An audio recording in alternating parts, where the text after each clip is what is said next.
ओम विष्णुदेवाय नमः। बृहस्पति भगवान की जय, विष्णु भगवान की जय। आज बृहस्पतिवार है। आज बृहस्पतिवार की कथा हम लोग पढ़ेंगे। कथा आप सुनिएगा। प्राचीन काल में भारत में एक राजा राज्य करता था। वह बड़ा ही प्रतापी और दानी था। वह नित्य मंदिर में दर्शन करने जाता तथा ब्राह्मण और गुरु की सेवा किया करता था। उसके द्वार से कोई भी निराश होकर नहीं लौटता था। वह प्रत्येक गुरुवार को व्रत एवं पूजन करता था। वह गरीबों की सहायता करता, परंतु यह सब बातें उसकी रानी को अच्छी नहीं लगती। वह न व्रत करती, न किसी को एक पैसा दान में देती थी। राजा से भी ऐसा करने को मना किया करती थी। एक समय राजा शिकार खेलने वन को गए हुए थे। घर पर रानी और दासी थी।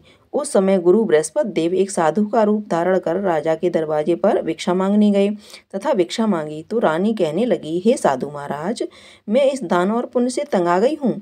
मेरे से तो घर का कार्य ही समाप्त नहीं होता। इस कार्य के लिए तो मेरे पतिदेव ही बहुत हैं। आप ऐसी कृपा करें कि यह सब धन नष्ट हो जावे तथा मैं आराम से रह सकूं। साधु बोले, हे देवी, तुम तो बड़ी विचित्र हो। संतान और धन से कोई दुखी नहीं होता, इसको तो सभी चाहते हैं। पापी भी पुत्र और धन की इच्छा करता है। अगर आपके पास धन अधिक है तो भूखे मनुष्यों को भोजन कराओ, प्याऊ लगवाओ, ब्राह्मणों को दान दो, धर्मशाला बनवाओ, कुआं, तालाब, बावड़ी, बाग बगीचे आदि का निर्माण कराओ, निर्धन मनुष्यों की कुंवारी कन्याओं का विवाह कराओ और अनेकों यज्ञादिक धर्म करो। इस प्रकार के कर्मों से आपके कुल का और आपका नाम परलोक में सार्थक हो जाएगा एवं स्वर्ग की प्राप्ति होगी। मगर वह रानी इन बातों से खुश न हुई। वह बोली, हे साधु महाराज, मुझे ऐसे धन की आवश्यकता नहीं जिसको मैं और मनुष्यों को दान दूं तथा जिसको रखने उठाने में मेरा सारा समय बर्बाद हो जाए। साधु ने कहा, हे देवी, तुम्हारी ऐसी इच्छा है तो ऐसा ही होगा। मैं तुम्हें बताता हूँ, वैसा ही करना। बृहस्पतिवार के दिन घर को गोबर से लीपना, अपने केसों को धोना, केसों को धोते समय स्नान करना। राजा से कहना कि वह हजामत बनवाएं, भोजन में मांस मदिरा खाना, कपड़े धोबी के यहाँ धुलने डालना। इस प्रकार 7 बृहस्पतिवार करने से तुम्हारा सारा धन नष्ट हो जाएगा। ऐसा कहकर वह साधु महाराज वहाँ से अंतर्ध्यान हो गए। रानी ने साधु के कहे अनुसार वैसा ही किया। 3 बृहस्पतिवार ही बीते थे कि उसका समस्त धन नष्ट हो गया। वह भोजन के लिए दोनों समय तरसने लगे, सांसारिक भोगों से दुखी रहने लगे। जब वह राजा रानी से कहने लगा कि रानी, यहाँ पर रहो, मैं दूसरे देश को जाता हूँ, क्योंकि यहाँ पर मुझे सभी मनुष्य जानते हैं, इसलिए कोई कार्य नहीं कर सकता। देश चोरी परदेश भीख बराबर है। ऐसा कहकर राजा परदेश चला गया। वहाँ जंगल जाता और लकड़ी काट कर लाता तथा शहर में बेचता। इस तरह जीवन व्यतीत करने लगा। इधर राजा के घर रानी और दासी दुखी रहने लगी। किसी दिन भोजन और किसी दिन जल पीकर ही रह जाती। एक समय रानी और दासी को 7 दिन बिना भोजन के व्यतीत हो गए। तो रानी ने अपनी दासी से कहा, हे दासी, यहाँ पास ही के नगर में मेरी बहन रहती है। वह बड़ी धनवान है।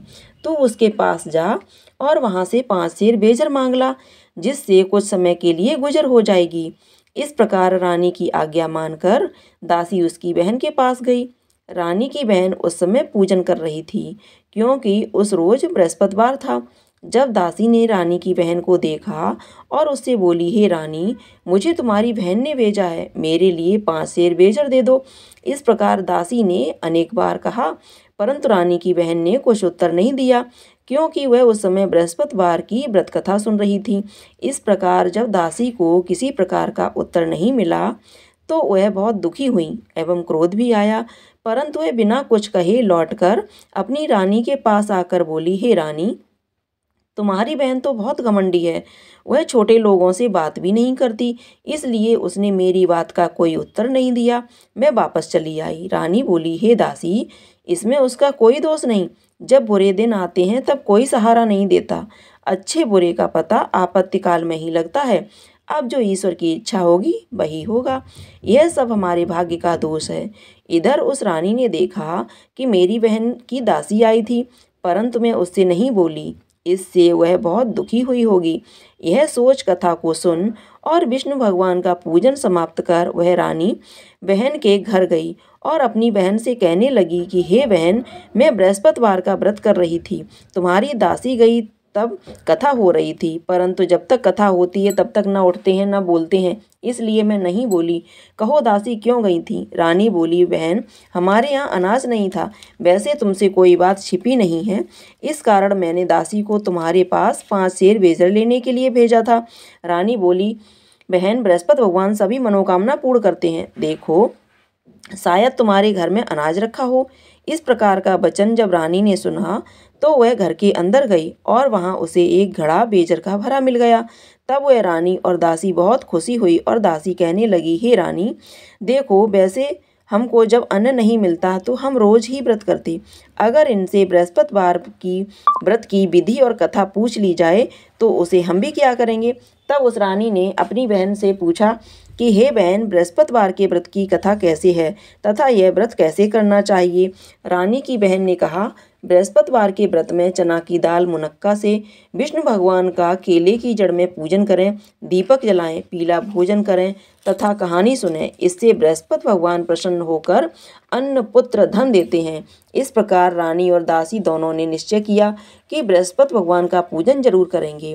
7 दिन बाद जब बृहस्पतिवार आया तो उन्होंने व्रत रखा, गुड़साल में जाकर चना गुड़ बीन लाई तथा उसकी दाल से केले की जड़ का तथा विष्णु भगवान का पूजन किया।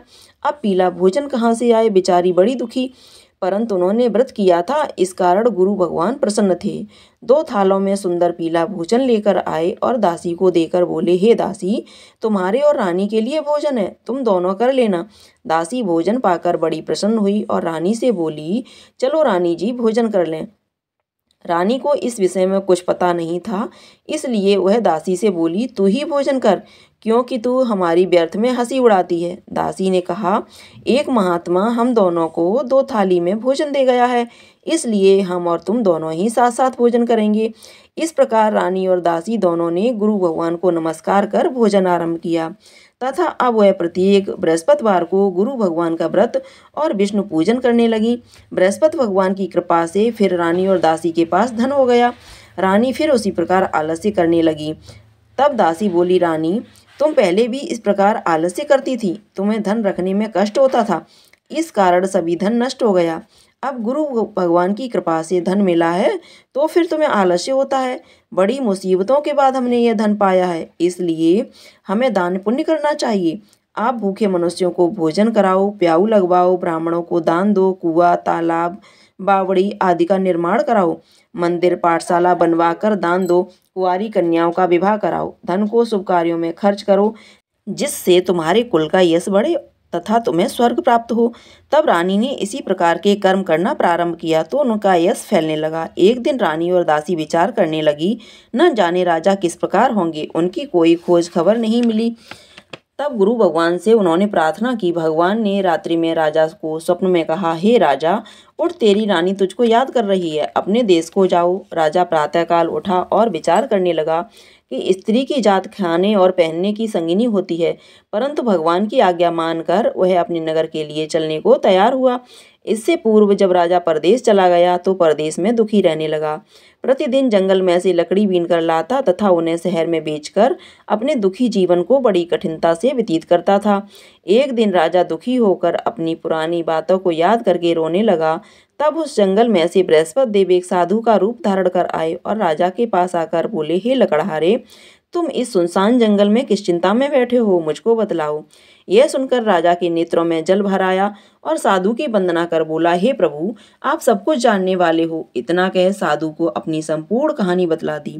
साधु रूपी भगवान बोले, हे राजा, तुम्हारी स्त्री ने बृहस्पति देव का अपमान किया था, जिस कारण तुम्हारी यह दशा हुई है। अब तुम किसी प्रकार की चिंता मत करो, भगवान तुम्हें पहले से अधिक धनवान करेगा। देखो, तुम्हारी स्त्री ने भी गुरुवार का व्रत आरंभ कर दिया है और तुम भी मेरा कहना मानकर बृहस्पतिवार को व्रत करके चने की दाल गुड़ जल को लोटे में डालकर केले का पूजन करो। फिर कथा सुनो, भगवान तुम्हारी सब मनोकामनाओं को पूर्ण करेगा। साधु को प्रसन्न देखकर राजा बोला, हे प्रभु, मुझे लकड़ी बेचकर इतना पैसा नहीं मिलता जिससे भोजन करने के उपरांत कुछ बचा सकूं। मैंने रात्रि में अपनी रानी को व्याकुल देखा है, मेरे पास कुछ भी नहीं है। जिससे मैं उसकी खबर मंगा सकूं। और फिर मैं कौन सी कहानी कहूं, यह मुझे कुछ मालूम नहीं है। साधु ने कहा, हे राजन, तुम किसी बात की चिंता मत करो। बृहस्पतिवार के दिन तुम रोजाना की तरह लकड़ियां लेकर शहर को जाओ।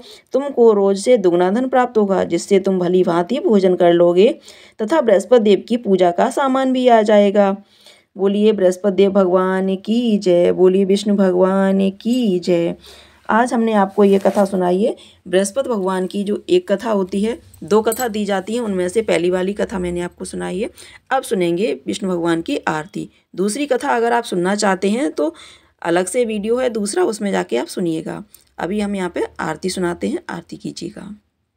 कथा पढ़ने के बाद हमेशा आरती करनी चाहिए। तो चलिए सभी लोग मिलकर के प्रेम से विष्णु भगवान की आरती करते हैं।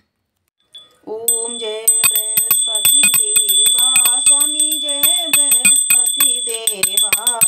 छिन छिन भोग लगाऊं, कदली फल मेवा। ओम जय बृहस्पति देवा। तुम पूर्ण परमात्मा, तुम अंतर्यामी स्वामी, तुम अंतर्यामी। जगत पिता जगदीश्वर, तुम सबके स्वामी। ओम जय बृहस्पति देवा। चरणामृत निज निर्मल, सब पातक हरता स्वामी, सब पातक हरता। सकल मनोरथ दायक, कृपा करो भरता। ओम जय बृहस्पति देवा। तन मन धन अर्पण करे, जो जन शरण पड़े प्रभु, जो जन शरण पड़े। प्रभु प्रकट तब हो कर, आकर द्वार खड़े। ओम जय बृहस्पति देवा। दीन दयाल दयानिधि, भक्तन हितकारी स्वामी, भक्तन हितकारी। पाप दोष सब हरते, भव बंधन हारी। ओम जय बृहस्पति देवा। सकल मनोरथ दायक, सब संशय तारो स्वामी, सब संशय तारो। विषय विकार मिटाओ, संतन सुखकारी। ओम जय बृहस्पति देवा। जो कोई आरती तेरी, प्रेम सहित गावे स्वामी, प्रेम सहित गावे। ज्येष्ठानंद बंद सो सो निश्चय पावे। ओम जय बृहस्पति देवा स्वामी, जय बृहस्पति देवा। सब बोलो विष्णु भगवान की जय, बृहस्पति देव भगवान की जय। आरती करने के बाद भगवान का भोग लगाएंगे। आओ भोग लगाओ मेरे भगवन, प्रेम से भोग लगाओ मेरे भगवन। पूरब पश्चिम उत्तर दक्षिण, चारों दिशाओं से आओ मेरे भगवन। आओ भोग लगाओ मेरे भगवन, प्रेम से भोग लगाओ मेरे भगवन। विलनी के बेर सुदामा के तंदुल, विलनी के बेर सुदामा के तंदुल। रुचि रुचि भोग लगाओ मेरे भगवन। आओ भोग लगाओ मेरे भगवन, प्रेम से भोग लगाओ मेरे भगवन। दुर्योधन की मेवा त्यागी, साग बेदुर घर खाओ मेरे भगवन। आओ भोग लगाओ मेरे भगवन, प्रेम से भोग लगाओ मेरे भगवन। मैं मूरख खल कामिन भगवन, मैं मूरख खल कामिन भगवन। भूल की क्षमा मांगते भगवन, भूल की क्षमा मांगते भगवन। आओ भोग लगाओ मेरे भगवन, प्रेम से भोग लगाओ मेरे भगवन। विष्णु भगवान की जय, बृहस्पति देव भगवान की जय। अगर आपको यह कथा आरती पसंद आई हो, भोग पसंद आया हो, तो कमेंट बॉक्स में जा कर के विष्णु भगवान की जय अवश्य लिखिएगा। साथ ही साथ वीडियो को लाइक कीजिएगा, शेयर कीजिएगा। अगर आपने अभी तक चैनल को सब्सक्राइब नहीं किया है तो चैनल को सब्सक्राइब करके बेल आइकन को अवश्य दबा दीजिएगा, ताकि आप इसी तरह की कथाएं समय से सुन सकें। धन्यवाद।